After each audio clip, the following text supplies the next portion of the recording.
Hello, Sydney.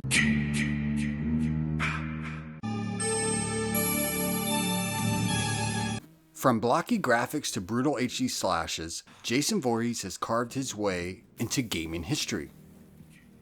What's going on, everyone? It is Nightmare Culture, and today we're unraveling the bloody thread connecting his earliest games to his modern cameos, and even his inspirational role in one of gaming's goriest franchises. Spoiler alert, Jason isn't just a killer, he's a trendsetter.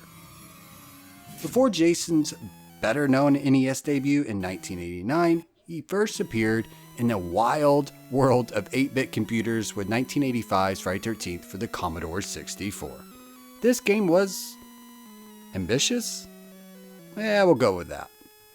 Your goal was to figure out which camp counselor was secretly Jason. But the game made it as difficult as surviving a horror movie. For one thing, Jason could disguise himself as any character. Oh, and their game rewarded you with random jump scare faces.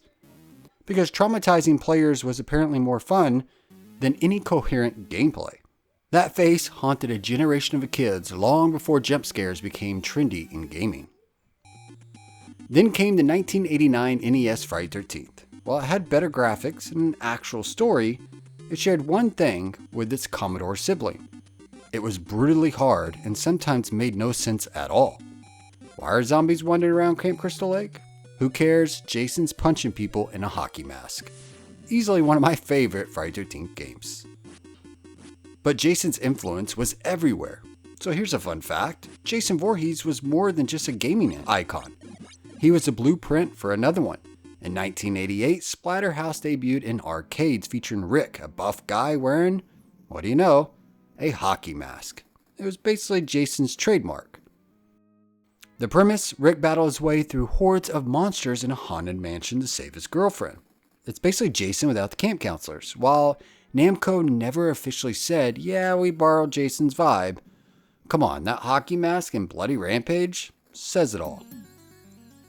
Jason may not star in Splatterhouse, but let's face it, he was the uncredited producer of the gory monster smashing fun. Despite his early 8-bit fame, Splatterhouse cameo and spirit, Jason took a back seat there in the 90s. Maybe he was too busy making bad movies to focus on video games. Meanwhile, gaming was evolving rapidly, but the hockey mask stayed in the shadows, waiting.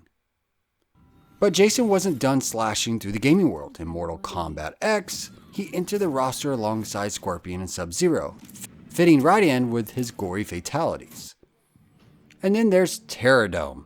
Now, Terrordome's a fan-made fighting game where Jason faced off against horror legends like Freddy and Leatherface. It's basically Smash Brothers, but everyone's a psychopath. Fast forward to 2017, and Jason returned in the Friday the 13th, the game. This multiplayer survival horror game let you either flee in terror or embody Jason and terrorize your friends. With brutal kills, iconic skins, this game captured the essence of the franchise perfectly. Nothing says Jason Voorhees like using a sleeping bag as a murder weapon.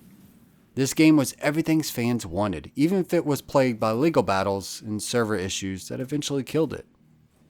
In 2018, Jason made a surprising entry with Friday the 13th, Killer Puzzle. This quirky yet brutal mobile game transformed Jason to a puzzle-solving slasher. Players maneuvered him through grid-based levels where strategy was key to delivering his signature kills. It's a weird blend of horror and humor, and it's just as satisfying as it sounds. As of now, you can play as Jason and pit him against characters like Batman and Shaggy. Seeing Jason in a cartoonish yet violent setting feels both surreal and strangely fitting. From inspiring other franchises to dominating the horror genre, Jason Voorhees has left a bloody trail in the gaming world. Whether you're running from him in 8-bit nightmares, decapitating foes as him in HD, or just feeling his influence, one thing's clear, Jason never dies. If you've ever been jump scared by Jason or rage quit one of his games, hit that like button. Thank you guys for watching, and I'll see you in the next video.